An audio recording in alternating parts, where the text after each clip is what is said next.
This is the second part. I had intended that Prophet Owori's article be contained in this, but due to the story of Prophet Owori being long, I had to place it in the second one. The second one will specifically talk about Pentecostal churches in Kenya.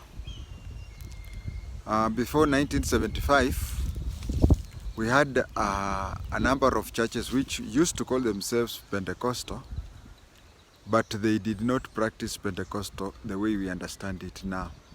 The Pentecostal we understand it today is ya kuokoka na kushikwa na Roho Mtakatifu.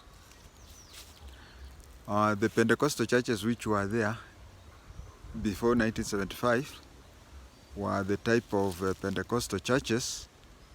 I would say they were more of a Protestant church. Their doctrine was more similar to Protestant church than Catholic. In 1975, Reverend Joe Kayo, who now has a PhD, so he's called Dr. Joe Kayo, started a Pentecostal movement in Kenya. He is the father of Pentecostal movement in Kenya. He had studied in America and is the one who brought it in Kenya. Before that, we had PAG, which was called which is called Pentecostal Assemblies of God. We had AIPCA, which also has a name Pentecostal, but they did not practice that.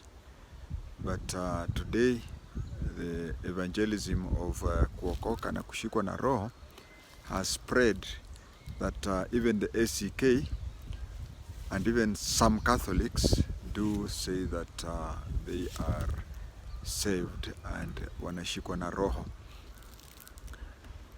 Before that, we only had Anglican and which was Protestant. Now Joe Kayo used to meet at a railway terminus, the place where we used to take matatus for Kibera and Kawangware. There are other times they could go near Wilson Airport to hold their crusades. I remember there was a big tent there. Joe Kayo's young Christians included Reverend Bishop Tomoy Singh, Bishop J.B. Masinde, and whatever. Even though Joe Kayo did not train these youths, those days they were youth, in any theological training, but you'll find that the Pentecostal youth wingers who were in his youth wingers went on to become very successful trainers. The problems we have today are these people, I call them conmen. There's one man guitar group where they start and con people. They want 10 people. There is a reason, yes, Mrs. Ida Odinga spoke about it, and it may have cost them politically, but she was right. We are being told you cannot legislate somebody's faith. But I used to talk to Mr. Onyango, the then Registrar of Societies, around 2010, 2021. He was in charge of registering societies which included or which includes churches. At around 2012, there was need that if you start a church, you at least have to have a Bible certificate. But then you start that, your branches, who will preach? People who have not gone for theology. In theology or in Bible school, you are taught a lot of things. You find that these Kinakanyari and such other people who are, they are out to make money. They are out to make money, and they want to make money through drama. Why do I say drama? I have no capacity of knowing whether the Lord opens up and tells a preacher about your secret parts.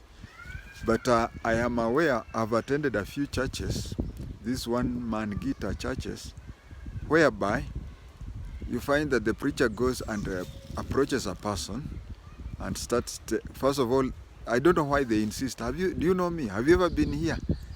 They put a lot of credit on having met that person for the first time. I don't know why. I don't know whether God only reveals to those first timers or anything. And I don't rule out the possibility that this person may have met the so-called Mutumishi beforehand, and they had talked about it. We have had cases I've seen personally where somebody approaches, say a woman, and says, didn't you go to a witch doctor so as to lock your husband, things like that, and the woman comes and you see she's standing next to her husband and in front of people. Now such things, if true, if it is true, and the Lord appears to a preacher and tells him ABCD and sees that person, the best way is, and that is what I think is taught in the Bible school, the person is called, she is told to come back maybe on a Wednesday so that they discuss, and then she's prepared, and then the husband is also prepared. This thing of standing in a church and then suddenly being told your wife is a witch, such as things are not there. But if you try to convince these people, if you try to convince them that they should do these things out of public eye, they would never agree that, because they want that drama. It is that drama that makes them marketable. To them, God is secondary. To them, is being famous and being rich is what is important.